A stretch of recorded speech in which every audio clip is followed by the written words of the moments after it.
আমরা হলাম বাঙালি, তাই আমাদের কাছে থোড় ভাজার মজাটা একটা সম্পূর্ণ অন্য ধরনের। ভাতের এক কোণায় যদি একটু থোড় ভাজা পাওয়া যায় তাহলে আর কি চাই আমাদের। আর এই দেখো, আমি এখানে নিয়ে চলে এসেছি একটা থোড়। এই থোড়টাকে আজকে ভাজা করব। আর তার জন্য আমি এখানে ভালো করে থোড়টাকে চাকু দিয়ে কেটে কেটে নিচ্ছি, যাতে ভালোভাবে ছাড়ানো যায়। বটি দিয়ে ছাড়াতে একটু অসুবিধা হয়, তাই আমি চাকু দিয়ে ছাড়িয়ে নিলাম। আর এইদিকে দেখো, বটি নিয়ে আমি কাটতে শুরু করে দিলাম। থোড়টাকে কিন্তু আমি কাটার আগেই ধুয়ে পরিষ্কার করে নিয়েছি, এটা কাটার পরে আর ধুইব না। এইভাবে গোল গোল করে কাটার পরে আমি একদম সরু সরু করে কেটে নেব। অনেকটা আলু ভাজার মতন সরু সরু করে কেটে নেব। এটা একটু পাতলা পাতলা করে কাটলে কি হয়, থোড়টা তাহলে একটু তাড়াতাড়ি সেদ্ধ হয়ে যায় আর একদম ভাজাটা ঝুড়ো ঝুড়ো হয়ে যায়। তার জন্য তোমরা যখন কাটবে তখন চেষ্টা করবে একটু সরু সরু করেই কাটা। তো চলো আমি পুরোটা কেটে নিই এখন।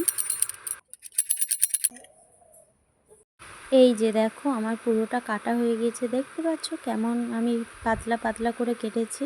আর এর মধ্যে আমি দিয়ে নিলাম 1 চামচ লবণ। এই দেখো, আরেকজন চলে এসছে। আমি ভিডিও বানালেই ও শুধু এসে বলবে হ্যালো গাইস, হ্যালো গাইস, এইসব করতে থাকবে।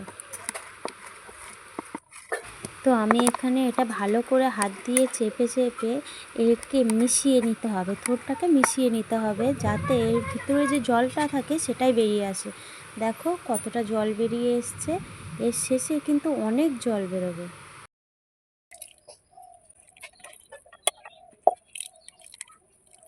আমাদেরকে এইভাবে হাত দিয়ে চেপে চেপে পুরো জলটাকে বের করে নিয়ে নিতে হবে, তারপরে একটা আলাদা পাত্রে রেখে দিতে হবে।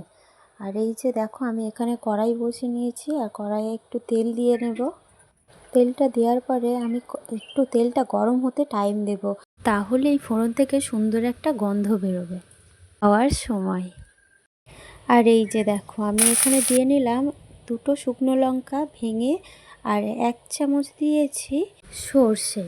আর তারপরেই আমি জল ঝরিয়ে রাখা যে থোড়টা আমি কেটে রেখেছিলাম সেটা আমি কড়াইয়ের মধ্যে দিয়ে দিলাম।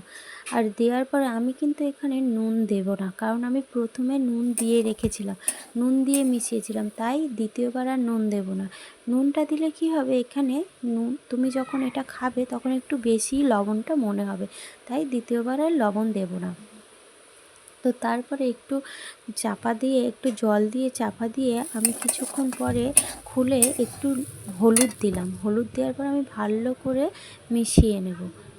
থোড়টা তাড়াতাড়ি সেদ্ধ হলেও কিন্তু এটা একটু ভাজা ভাজা করতে টাইম লাগে। এই যে দেখো, আমার থোড় ভাজা রেডি।